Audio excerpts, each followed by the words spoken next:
Super star Mahesh Babu దర్శక ధీరుడు Rajamouli combination లో ఓ ఇంటర్నేషనల్ మూవీ వస్తున్న విషయం తెలిసిందే. ఫారెస్ట్ బ్యాక్డ్రాప్ లో యాక్షన్ అడ్వెంచర్ గా తెరకెక్కుతున్న ఈ సినిమా కోసం మహేష్ బాబు ప్రత్యేకంగా మేక్ ఓవర్ అవుతున్నారు. Six pack body, long hair, గుబురుగడ్డంతో కనిపించనున్నారు. ఈ సినిమాకు సంబంధించిన షూటింగ్ ఆల్రెడీ ప్రారంభమైంది. హైదరాబాద్లోనే ప్రత్యేక సెట్స్ వేసి షూట్ చేస్తున్నట్లు వార్తలొచ్చాయి. ఈ మూవీలో బాలీవుడ్ భామ ప్రియాంక చోప్రా కూడా కీలక పాత్రలో నటిస్తున్నట్లు కూడా వార్తలొచ్చాయి.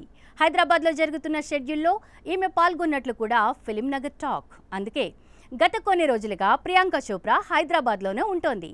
ఇక మహేష్ బాబు గురించి చెప్పుకుంటే సూపర్ స్టార్ కృష్ణ కొడుకుగా వచ్చి తనకంటూ ప్రత్యేక అభిమానులను సంపాదించుకుని నేటి తరం సూపర్ స్టార్గా ఎదిగారు.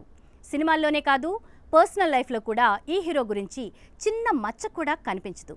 కాంట్రవర్సీలకు దూరంగా ఉంటూ ఫ్యామిలీ మ్యాన్ అంటే మహేష్ బాబు పేరు గుర్తొచ్చేలా చేసుకున్నారు. సినిమాల పరంగానూ ఈయనకి విపరీతమైన అభిమానులున్నారు. పాన్ ఇండియా సినిమా ఇప్పటి వరకు మహేష్ బాబు దగ్గర నుంచి ఒక్కటి కూడా రాకపోయినా ఇప్పటికీ ఎన్నోసార్లు తన అందం ద్వారా ఇంటర్నేషనల్ లెవెల్లో పేరు తెచ్చుకున్నారు.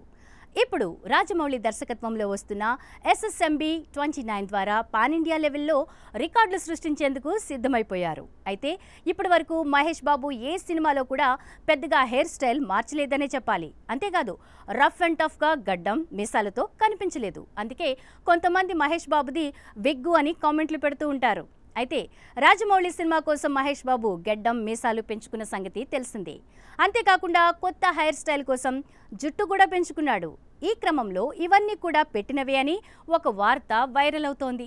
సరిగ్గా గమనిస్తే కొన్ని ఫొటోస్లో మహేష్ బాబు జుట్టు వెనుక తక్కువగానే ఉందని, మరికొన్ని ఫొటోస్లో ఎక్కువగా ఉందని, ఇలా ఎలా సాధ్యమని, కాబట్టి తప్పకుండా మహేష్ బాబు విగ్ అలాగే గడ్డం అతికించుకున్నారని సోషల్ మీడియాలో కొంతమంది కామెంట్లు పెడుతున్నారు. అయితే చాలామంది మాత్రం ఆయనకు మద్దతుగా రాసుకొస్తున్నారు. ఆయన గెడ్డం, హెయిర్ న్యాచురల్గా కనిపిస్తుంటే ఇవేం కామెంట్లు అంటూ రివర్స్లో ఇచ్చి పడేస్తున్నారు. మీరేమంటారు? కామెంట్ చేయండి.